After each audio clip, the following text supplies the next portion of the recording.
سوال ہے نکاح کے لیے گواہ کتنے اور کون لوگ ہوں اور اجازت کا طریقہ کیا ہو۔ سوال کا مطلب یہ ہے کہ نکاح کے وقت گواہ کتنے ہونے چاہیے اور کون لوگ ہونے چاہیے، اور دوسرا سوال کا حصہ یہ ہے کہ لڑکی سے اجازت لینی ہے نکاح کی، تو اجازت کا کیا طریقہ ہو۔ تو جہاں تک پہلی بات ہے نکاح کے لیے گواہ کتنے، تو نکاح کے لیے کم از کم 2 گواہ ہونا ضروری ہیں اور وہ کوئی بھی ہو سکتے ہیں۔ اور اجازت کی جہاں تک بات ہے تو اجازت لینے کے لیے بہتر تو یہی ہے کہ باپ جائے، بھائی جائے، کوئی جائے کہ جس کے سامنے وہ لڑکی بول سکے اور نکاح کی اجازت بھی دے سکے، اور بے پردگی بھی کا اندیشہ بھی نہ ہوگا۔ اگر کوئی اجنبی جائے گا تو ایک تو پردے کا مسئلہ ہے، دوسرا آواز میں اشتباہ ہو سکتا ہے کہ ہو سکتا ہے اس لڑکی کی آواز نہ ہو بلکہ کسی اور کی آواز ہو جو اجازت دے رہی ہو کہ ہاں میرا نکاح کر دو۔ تو اجازت لینے کے لیے اپنے محرم بھائی یا باپ ہو تو بہت بہتر ہے۔ باقی نکاح کے لیے گواہ جو ہیں وہ کم از کم 2 ہونے چاہیے۔ سوال ہے نکاح میں لے پالک اور منہ بولی بیٹی کا ولی کون۔ 25 سال پہلے بھائی نے بہن کو اپنی بیٹی دے دی، اب نکاح کے وقت ولی کون ہوگا جبکہ منہ بولا اور حقیقی دونوں باپ موجود ہیں؟ نکاح فارم میں اندراج کیسے ہوگا؟ سوال کا خلاصہ یہ ہے کہ ایک لڑکی ہے، اس کا ایک حقیقی باپ بھی ہے اور دوسرا منہ بولا باپ بھی ہے، تو اب اس لڑکی کا نکاح کرنا ہے، اس کا ولی کون ہوگا اور نکاح فارم میں کس کا نام لکھیں گے، منہ بولے باپ کا یا حقیقی باپ کا؟ تو جواب یہ ہے جب حقیقی باپ زندہ ہے تو وہی ولی اور سرپرست ہے اور نکاح فارم میں حقیقی والد کا نام کا اندراج ہوگا، منہ بولے والد کا نام کا اندراج نہیں ہوگا۔ سوال ہے کسی مجبور لڑکی پر ظلم و زیادتی کر کے نکاح کے کاغذ پر دستخط کرا لے تو کیا نکاح درست ہو جائے گا؟ کیا اگر کوئی مرد کسی بے سہارا لڑکی کو کمرے میں بند کر کے اس کو اتنا مارے کہ وہ خون آلودہ ہو گئی اور مرنے کے قریب ہو گئی اور اس آدمی نے اس سے کسی کاغذ پر دستخط کروایا تو کیا وہ نکاح ہو جائے گا؟ خلاصہ یہ ہے کہ پوچھنا چاہتے ہیں کسی لڑکی کو زبردستی مار پیٹ کے نکاح پر مجبور کیا جائے اور وہ زبردستی دستخط کر لے تو کیا نکاح ہو جاتا ہے؟ جواب یہ ہے کہ ایسا نکاح نہیں ہوتا۔ نکاح کے لیے ضروری ہے کہ لڑکی بخوشی راضی ہو اور 2 گواہوں کے سامنے نکاح کیا جائے۔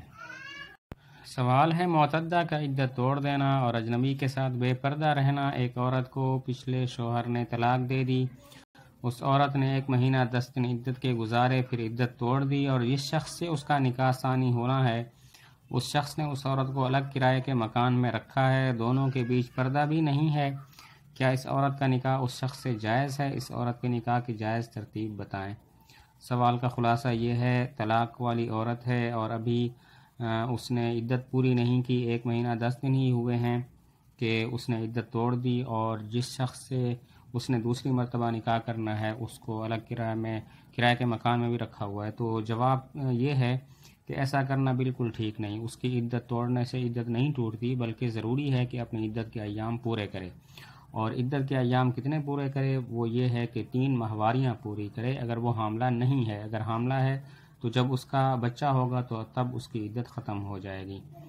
اور جہاں تک ان دونوں کا ایک کمرے میں ایک کرائے کے مکان میں رہنا ہے تو وہ بالکل غلط بات ہے، اس سے توبہ کریں اور دوبارہ سے وہ اپنی عدت کے ایام شروع کرے، اور جتنے گزر گئے وہ گزر گئے اور جتنے ایام باقی رہتے ہیں وہ پورے کر لے۔ اگلا سوال ہے کیا غیر سید نیچ ذات کا سیدہ سنی کے ساتھ نکاح کر سکتا ہے؟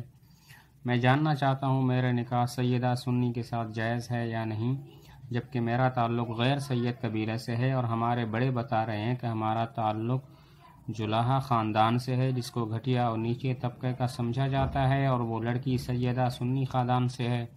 ہم دونوں 9 سال سے پیار کرتے ہیں، میرا عمر تقریباً 37 سال ہے اور میرے گھر والے بہت مشکل سے راضی ہوئے اور میں نے رشتہ مانگنے کے لیے بھیجا۔ لڑکی کے گھر والوں نے بہت عزت کے ساتھ جواب دیا کہ ہم جو ہے وہ سید میں ہی نکاح کریں گے۔ تو سوال کا خلاصہ یہ ہے کہ جو لڑکا ہے وہ غیر سید ہے اور لڑکی سیدہ اور سنی ہے، تو ان دونوں کا نکاح ہو سکتا ہے کہ نہیں؟ جواب یہ ہے کہ کفو ضروری ہوتا ہے، یعنی برابری ضروری ہوتی ہے۔ لڑکی جس لڑکے سے نکاح کر رہی ہے ضروری ہے کہ اس کا خاندان اس کے برابر کا ہو یا اس سے بھی اعلیٰ درجے کا ہو۔ تو ویسے اگر والدین راضی ہوں پھر تو وہ اپنی بیٹی کا نکاح کہیں بھی کر سکتے ہیں، لیکن اگر والدین راضی نہیں ہیں تو پھر یہ نکاح درست نہیں ہوگا۔ سوال ہے لڑکی والوں کا اپنی خواہش سے زبردستی جہیز دینا، کیا فرماتے ہیں مفتیان کرام مسئلہ ذیل کے بارے میں؟